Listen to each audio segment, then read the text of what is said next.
Friends, before starting today's horror story, I would like to tell you a very interesting stat. 80% of our viewers who watch our stories haven't subscribed to our channel.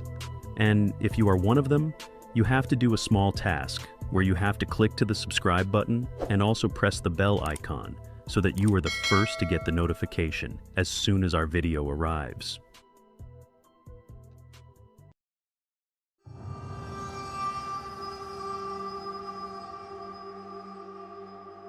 Now, let's begin the second part of the story that you all loved last week. In the Resident Evil Part 1 story from last week, a teenager named Jim found himself trapped in the game Resident Evil. While he was there, zombies attempted to attack him, and he also encountered a girl who had turned into a zombie. However, just as Jim was about to shoot her, he discovered that his gun was out of bullets. Now, let's continue the story. The bullet was never shot from the gun, and the rifle was not loaded. When Jim saw that girl approaching him, he was filled with fear and his nerves started trembling. He began to take slow steps backward, and out of nowhere, the girl made a weird noise while looking up at the sky. After a few seconds, the ground below Jim's feet started shaking furiously. He turned and tried looking around, and to his surprise, he saw thousands of zombies approaching him.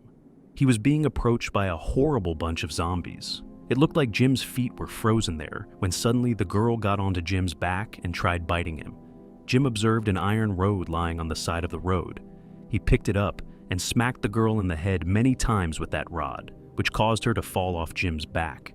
Jim started running for his life, but behind him was a wave of zombies.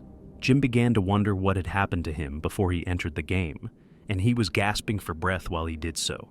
Whatever happened, he had to get out of the game. Jim recalled that he had received an electric jolt when the lightning had struck the ceiling of his house when he was trying to install the game on his PC. The lights of his brain started getting lit, and he thought that he had got a new life. Jim started wondering that if he could come into the game because of the electric shock, he could use the electric shock to go out of the game too. Jim's thinking was hitting the bullseye, so he glanced at the tallest structure there. The weather was exceedingly severe, just like it was back at his home, and a thunderstorm was his final hope. He went towards the building with the iron rod in his hands, but suddenly he heard a sound from behind that made him halt there, as a woman was shouting his name from behind. Jim was astonished when he heard that sound. Jim's full name was Jimmy, and it was only his mom who used to call him that. But it wasn't possible as he had lost her in a road accident 4 years earlier. During that accident that was caused by the collision, Jim was also in the car, and to save Jim from the impact of the crash, his mom had covered him with all of her body.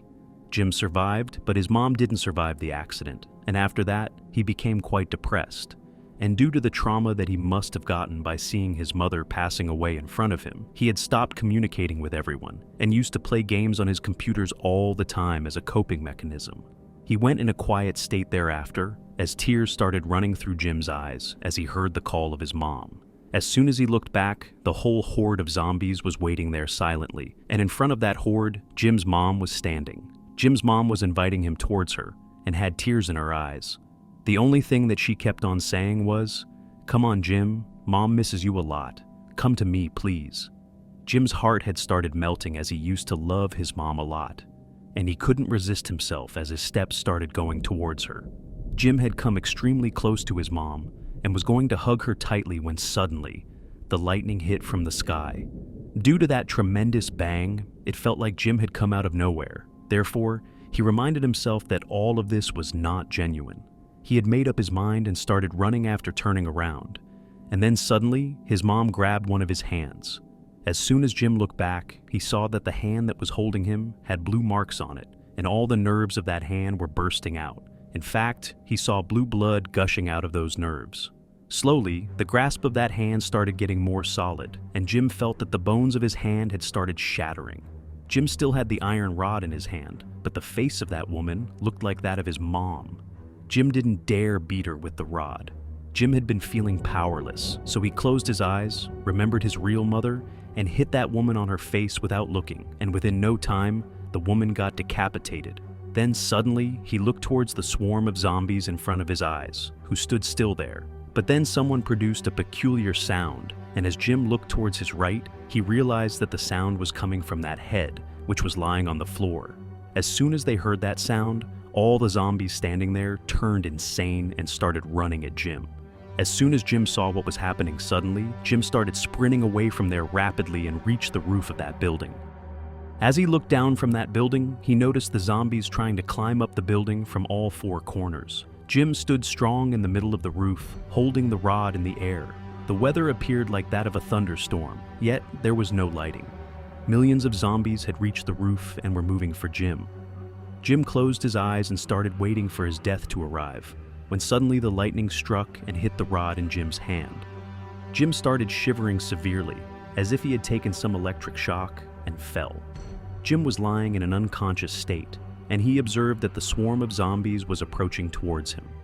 Jim's eyes had started shutting, and he noticed that the girl came towards him, and as she was ready to scratch him, his eyes closed, and he felt as if he would never be able to see the real world now, and his game would be over before even playing the actual game.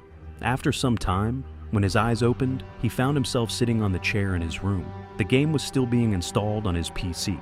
He peeped here and there and sighed a sigh of relief as he thought that he must have fallen asleep on that chair while waiting for the game to be installed. But when he went to the washroom to wash his face and glanced at the mirror, his heart stopped beating because he saw the identical wound on his neck as that of the girl's. Friends, what do you think? Was he dreaming, or was he truly stuck inside that game? And will he now transform into a zombie as well?